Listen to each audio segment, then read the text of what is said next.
სანამ დედა უნივერსიტეტი შეიქმნება დღევანდელი ივანე ჯავახიშვილის სახელობის დედა უნივერსიტეტი შეიქმნება მანამდე ჯერ კიდე მეფის იმპერიის დროს გამოდის იმპერატორსკი პრიკაზ რო ქვია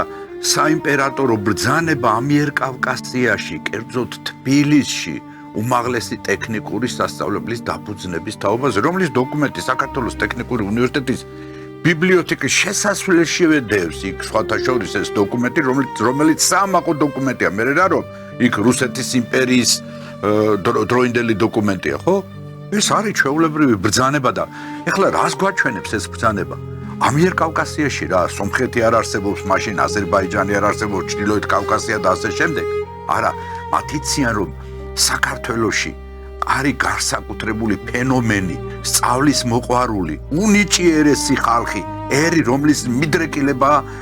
ცოდნისაკენ და განათლებისაკენ ქვეყანაში სადაც ფაზისის აკადემია არსებობდა უხსოვარი დროიდან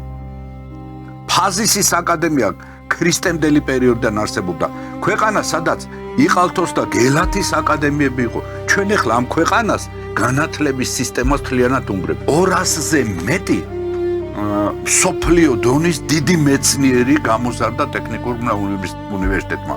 ხოლო საქართველოს ტექნიკური უნივერსიტეტის იმდროინდელი გპ-ის ლექტორები ლექციებს კითხულობდნენ სოფლიოს სხვადასხვა ქვეყნებში ამერიკის შეერთებულ შტატებში აღარაფერს ვამბობ ალჟირს ვიეტნამს და ბულგარეთს და ამას